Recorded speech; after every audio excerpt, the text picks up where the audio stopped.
10 ঘন্টা তল্লাশির পর তৃণমূল কাউন্সিলর সুবোধ চক্রবর্তীর বাড়ি থেকে বেরোলেন ইডির আধিকারিকরা।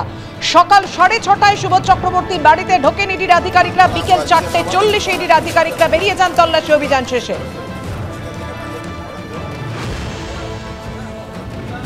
কোনো কালিমা লিপ্ত করতে দেব না, আমার প্রাণপণ দিয়ে আমি লড়ে যাব। প্রিন্টার আনে, প্রিন্টার দিয়ে কি করে? টাকা গনে? প্রিন্টার দিয়ে প্রিন্ট করে। আমি যে আমার যে স্টেটমেন্টটা নিয়েছে সেই স্টেটমেন্টটা প্রিন্ট আউট করে তার এক কপি আমাকে দিয়ে যায়, এক কপি ওরা নিয়ে যায়। অন্যদিকে এই মুহূর্তে সরাসরি আপনাদের সামনে যে ছবি তুলে ধরবো, সুজিত বসুর অফিস থেকে বেরোচ্ছেন ইডির আধিকারিকরা।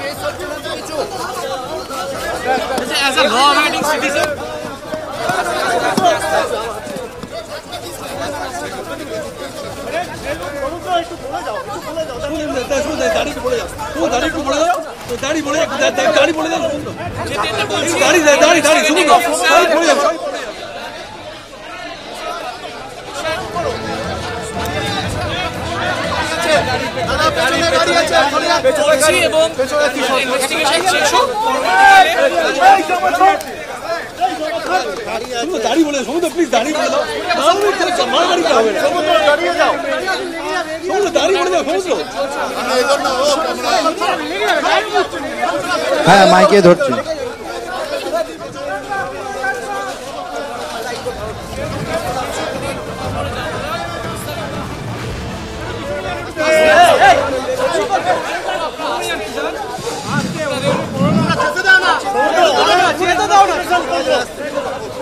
তুমি কি বলবে? তোমার বক্তব্য বলো।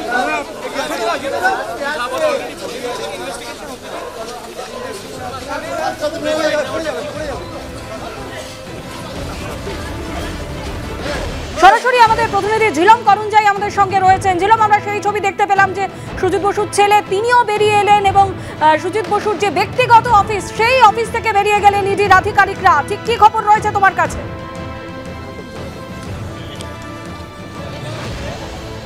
একদমই ঠিক 5 মিনিট আগে যে অফিসে গিয়েছিলেন ইডির আধিকারিকরা সুজিত বসুর ছেলেকে নিয়ে, সেখান থেকেই তাকে নিয়ে ইডির আধিকারিকরা বেরিয়ে এলেন এবং বেরিয়ে আসার সময় সুজিত বসুর ছেলের সঙ্গে যখন আমরা কথা বলছিলাম তাকে জিজ্ঞেস করলাম কোনো সমস্যা হয়েছে কিনা, কোনো অসুবিধা আছে কিনা।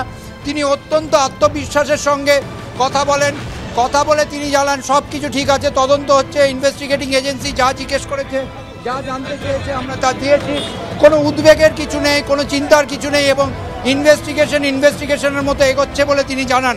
তিনি সেখান থেকে বেরিয়ে আমরা দেখতে পাই হেঁটে হেঁটে তিনি ওই যারা এই সেন্ট্রাল ফোর্সের জওয়ান আছেন তাদের সঙ্গে বেরিয়ে আসেন এবং বেরিয়ে এসে তিনি সুজিত বসুর যে বাড়ি রয়েছে, যেটা নতুন বাড়ি, সেখানে চলে আসেন এবং সেখানে আসার পর তিনি সোজা ভেতরে চলে যান এবং হাসতে হাসতেই যান। তার কথায় কোনো উদ্বেগ প্রকাশ পায়নি এবং পুরো বিষয়টাই তিনি বারবার যেটা বলছিলেন যে ইনভেস্টিগেটিং এজেন্সির সঙ্গে ফুল কোঅপারেশন করছেন, যা জিজ্ঞেস করা হয়েছে তিনি তাই বলছেন এবং তিনি তা জানিয়েছেন এবং তারা সন্তুষ্ট, তার কোনো অসুবিধা হয়নি বলেও তিনি স্পষ্ট জানিয়ে দেন। কারণ তাকে বারবার জিজ্ঞেস করা হয়েছিল যে তার যে এই বারবার প্রশ্ন করা হচ্ছে, বিভিন্ন জায়গা যেতে হচ্ছে, এতে কোনো অসুবিধা হচ্ছে কিনা, তিনি জানিয়ে দেন যে কোনো অসুবিধা হচ্ছে না। এরপর আমরা দেখি যেখানে দাঁড়িয়ে আছি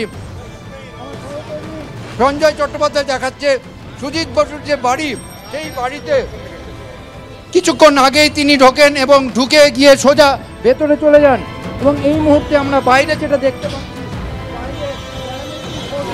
যে মোতায়েন করা ছিল, বিশাল পরিমাণ প্যারামিলিটারি ফোর্স মোতায়েন করা আছে এবং একই সঙ্গে এই এলাকায় যাতে পরিস্থিতি নিয়ন্ত্রণে থাকে তার জন্যে পুলিশের পক্ষ থেকে, অর্থাৎ বিধাননগর কমিশনারেটের পুলিশের পক্ষ থেকে সব রকমের বন্দোবস্ত করা হয়েছে।